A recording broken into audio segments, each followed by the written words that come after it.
Assalamualaikum warahmatullahi wabarakatuh.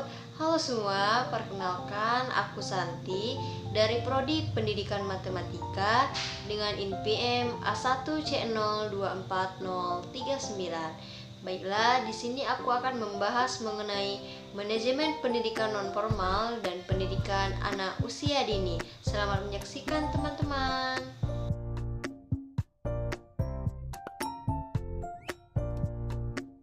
Baiklah, pembahasan pertama yaitu mengenai pengertian manajemen.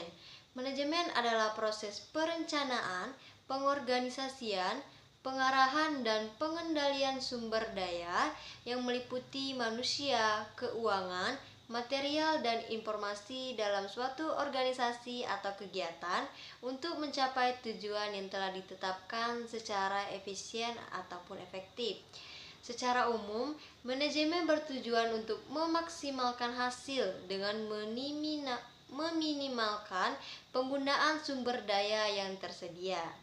Manajemen pendidikan nonformal dan pendidikan anak usia dini memiliki peran yang penting dalam perkembangan pendidikan di masyarakat.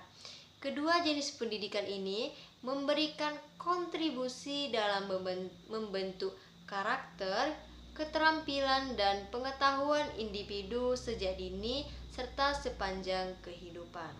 Baiklah, pembahasan yang kedua yaitu manajemen pendidikan nonformal. Pendidikan nonformal merujuk pada kegiatan pendidikan yang diselenggarakan di luar jalur pendidikan formal, yakni sekolah atau perguruan tinggi. Namun, ia tetap memiliki tujuan pendidikan yang jelas.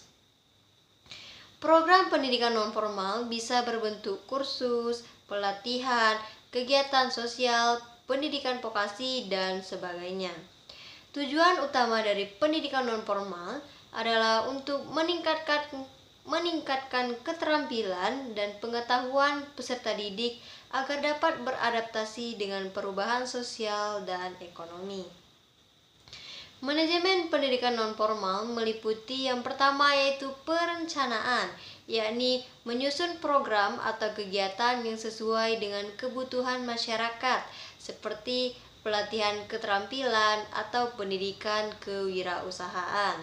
Yang kedua yaitu pengorganisasian, yakni menentukan struktur organisasi yang jelas dan sumber daya yang dibutuhkan untuk menyelenggarakan pendidikan nonformal. Yang ketiga yaitu pelaksanaan, yakni menyusun metode pengajaran yang sesuai dengan audiens yang berbeda, seperti penggunaan teknologi atau metode yang berbasis pada pengalaman praktis. Dan yang keempat yaitu evaluasi, yakni menilai efektivitas program nonformal dalam mencapai tujuannya dan melakukan perbaikan berkelanjutan. Baiklah, materi selanjutnya yaitu manajemen pendidikan anak usia dini. Pendidikan anak usia dini merupakan tahap pendidikan yang ditujukan untuk anak-anak sejak lahir hingga pada usia 6 tahun. Pada usia ini, anak mengalami perkembangan pesat dalam aspek fisik, kognitif, emosional, dan sosial. PAUD bertujuan untuk memberikan stimulasi yang tepat agar anak dapat berkembang secara optimal. Manajemen pendidikan anak usia dini mencakup beberapa aspek yang penting. Yang pertama yaitu perencanaan, yakni menyusun kurikulum yang sesuai dengan perkembangan anak, termasuk aspek motorik, kognitif, sosial, dan emosional. Penggunaan metode yang menyenangkan dan interaktif seperti bermain sambil belajar sangat penting pada usia ini. Yang kedua yaitu pengorganisasian, yakni membangun struktur organisasi lembaga PAUD yang efisien yang meliputi pembagian tugas antara pendidik, pengelola, serta sumber daya lain seperti sarana dan prasarana. Yang ketiga yaitu pelaksanaan program, yakni mengelola proses belajar mengajar yang melibatkan anak-anak dengan pendekatan yang holistik, misalnya melalui kegiatan permainan, cerita, atau musik yang mendukung pembelajaran aktif. Dan yang terakhir yaitu evaluasi, yakni menilai hasil pembelajaran untuk memastikan perkembangan anak tercapai dengan baik, baik melalui pengamatan langsung terhadap anak-anaknya maupun menggunakan alat evaluasi yang sesuai. Baiklah, materi selanjutnya yaitu hubungan antara manajemen pendidikan nonformal dan pendidikan anak usia dini. Keduanya ini berperan dalam meningkatkan kualitas pendidikan di masyarakat, namun dengan pendekatan yang berbeda. Manajemen pendidikan nonformal lebih menekankan pada pembelajaran sepanjang hayat bagi orang dewasa atau remaja. Sedangkan manajemen pendidikan anak usia dini lebih fokus pada tahap awal perkembangan anak.